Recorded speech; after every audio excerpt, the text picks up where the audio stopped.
एक बेलपत्र, एक धतूरा, एक शमी पत्र और एक सफेद पुष्प,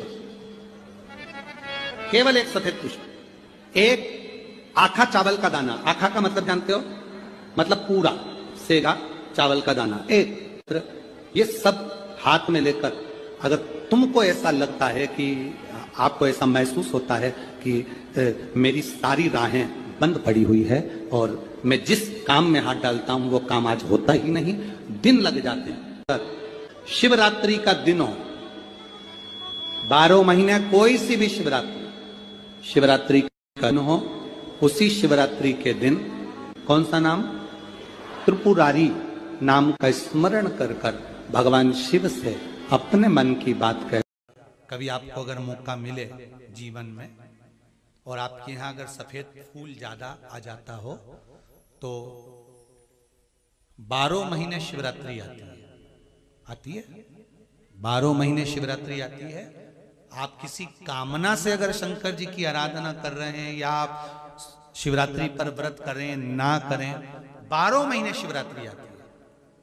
आप प्रयास करना, एक कामना कर कर शंकर जी के शिवलिंग का और शंकर जी की जो जलाधारी है उसका शाम के समय, प्रदोष के समय पर, शिवरात्रि के दिन सफेद पुष्प की पंखड़ियों से शिव का श्रृंगार करना प्रारंभ कर दीजिए।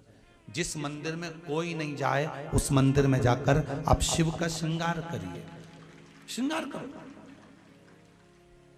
आप दूसरा सोमवार आएगा, दूसरा शिवरात्रि आएगी ना, दूसरी महीने की जब शिवरात्रि आएगी तो आपको मालूम पड़ेगा कि आपने शंकर का जो पुष्प का श्रृंगार करा था, श्वेत पुष्प की पत्तियों का, सफेद फूल की पत्तियों का, कुंदकेश्वर महादेव के नाम से जो श्रृंगार करा था, उसका लाभ क्या हुआ। एक माता ने तो बड़ा सुंदर भाव लिखा है कि हमारे, अब पत्र ढूंढना पड़ेगा, कि हमारे घर के पास में मंदिर था, उस मंदिर का कुछ नाम नहीं था।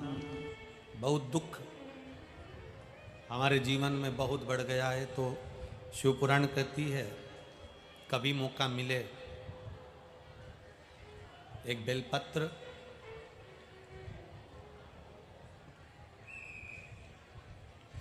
जिसकी डंडी का मुख जहां से पानी बहता है जलाधारी की ओर, समझ में आ रहा है ना?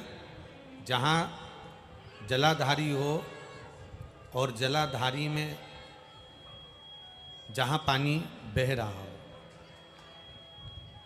उस पानी बहने वाली जगह पर डंडी का मुख हो, जलाधारी। आप समझ लो थोड़ा सा, जैसे ये गोल जलाधारी है, ये शिवलिंग है, यहाँ अशोक सुंदरी है और यहाँ से पानी बह रहा है। ये डंडी का जो मुख होता है, उस डंडी के मुख को अशोक सुंदरी वाली जगह पर नहीं, बिल्कुल जहां से पानी नीचे बहता है बस वहीं इस डंडी का मुख हो, पत्ती का मुख महादेव की ओर, और एक बेलपत्री जिसकी डंडी आप जब शिव जी को समर्पित करें तो बीच वाली पत्ती का मुख आपकी ओर हो और डंडी का मुख पीछे की ओर, डंडी का मुख पीछे की ओर, पत्ती का मुख आपकी ओर। महाराज, शिव महापुराण की कथा कहती है, किसी भी 12 महीने में शिवरात्रि आती है, 12 महीने शिवरात्रि आती है, किसी भी एक शिवरात्रि पर, किसी भी एक शिवरात्रि पर अगर आप भगवान शंकर के मंदिर में जाकर ये 2 बेलपत्री समर्पित कर कर दोनों जगह पर पंचजल, मतलब जो कलश आपके पास में है, पानी का लोटा, जल का पात्र जो आपके पास में है, तो यहाँ जो बेलपत्री आपने इस ओर जल, पानी बह रहा है, इस ओर रखी, यहाँ पर भी 5 बार जल उसी कलश में से, 5 बार जल यहाँ पर, और उसी कलश में से 5 बार जल जो शिवलिंग पर आपने बेलपत्र रखी है, समर्पित करिए वहां पर। ऐसे 5 बार इधर और 5 बार शिवलिंग पर जल समर्पित कर कर अपने जो दुख हैं, अपनी जो तकलीफ है, अपना जो कष्ट है, बहुत तकलीफें जो हमें आ रही है, बहुत।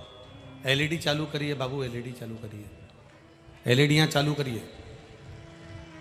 जो तकलीफें हमें आ रही हैं, हम वो बाबा से कहकर, बाबा से प्रार्थना कहकर, अगर वो जल दोनों जगह पर एक शिवरात्रि को, 12 महीने शिवरात्रि आती है, किसी भी शिवरात्रि को हम जब जल समर्पित करें और बाबा से प्रार्थना करें तो ये निश्चित है, एक शिवरात्रि पर करते हैं, अगली शिवरात्रि जब आती है तो बाबा आपके दुख को, आपके कष्ट को मिटा ही देता है, ये निश्चित है।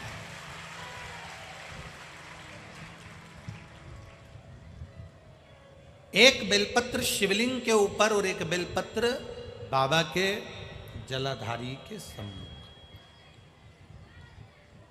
अशोक सुंदर वाली जगह पे नहीं, अशोक सुंदर वाली जगह तो बीच में रह गई, पर थोड़ा आखिरी कोना, आखिरी कोना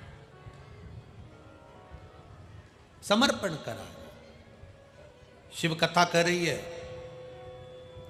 मान लो आपका अगर विश्वास दृढ़ है, भरोसा पक्का है, 12 महीने शिवरात्रि आती है, 5 जगह पर चढ़ाई हुई बेलपत्र आप एक वर्ष 12 शिवरात्रि का एक नियम ले लो, 5 जगह पर बेलपत्र समर्पित करना सीख जाओ।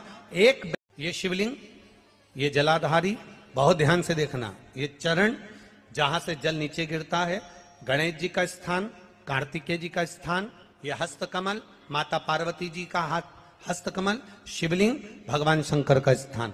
ऊपर से जो एक एक बूंद जल शिवलिंग के ऊपर गिर रहा है, शंकर भगवान की 5 बेटियां जया, विषहरा, शामरी बारी, दौतली, देव। बीच में जो एक मोटी सी लाइन है वो शंकर भगवान की छोटी लड़की, क्या नाम है? अशोक सुंदरी। ये पूरे शिवलिंग का वर्णन। 5 जगह पर बेलपत्र, 5 स्थान पर बेलपत्र, 12 महीने की शिवरात्रि। आप दूसरे के यहां काम कर रहे हो, नहीं है नौकरी।